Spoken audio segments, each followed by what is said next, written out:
Students, let's move to one more program of OpenGL as color cube spinning with respect to perspective viewing. That is, to the earlier program of color cube, we have just added the camera function so that we can get the perspective projections and different views of that particular cube.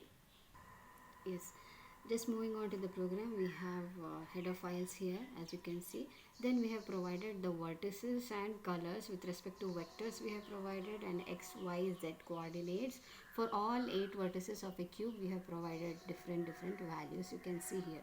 For colors also we have provided different values. Okay, moving on to the void polygon function, where we have one particular face of that particular cube, where we are providing the vertices.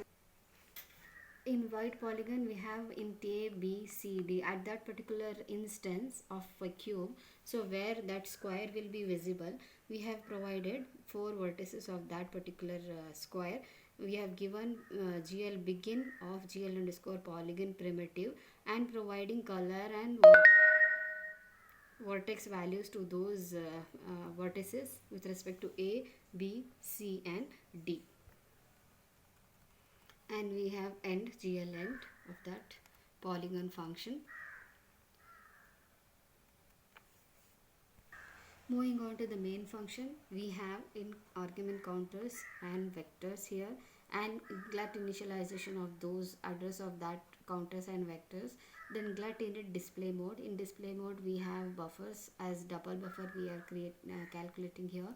Then glut underscore RGB, the color model we are using as RGB. Then for depth, that is z axis also we are considering, because we are considering the object in the 3D. So glut underscore depth. The window size we have given as 500, 500. Then the title of that particular window we have provided as color cube viewer. Then different reshape function, that is different displays of that particular object with respect to reshape function. And we go to the my reshape function here. When we move on to the my reshape here, you can see we have as in the earlier program, we have width and height of that particular cube, where we have provided different viewport with respect to xv min, yv min, w and h, and we have given matrix mode for different projections, loading it with identity matrix, and we have different conditions for that with respect to w is less than equal to h. Then we are providing the frustum. The frustum function we will be using for different angles of the camera when we are viewing that particular object in with different directions. So where we are providing the conditions xv min, xv min, yv min, and if this condition satisfies, then it satisfies the condition where width of that cube is less than or equal to height of that cube, else it goes to the particular frustum or angle of that particular camera with respect to these values. And we are modeling that particular object with respect to the function gl underscore model view. Coming back to the main function again, here we have display function, then where we are calling the display of that particular object. In display function, we create a view matrix that transforms vertices from world space to camera space, which also takes 3 vector arguments with respect to lookat function here. So after clearing the buffer bit and clearing the depth buffer bit, we have loaded it with identity matrix and used lookat function. This lookat function specially transforms vertices from world space to camera space, and taking 3 vector values or arguments. You can see here 0, 1, 2 with respect to different viewer values we have taken, where together they describe the position and orientation of the camera.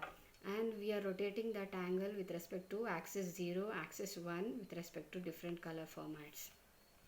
Then we have a rotate of theta 2, that is a 0, 1 and second axis. So all 3 axes with respect to that we are rotating that cube, and we are calling color cube function. As we saw in the color cube, we are providing for each polygon at one go, that is at one go, one particular polygon or one square of that particular cube is seen with respect to different vertices. So that we are calling and providing the attributes to that. And gl flush to flush the buffers and swap the buffers continuously as the object is moving on continuously.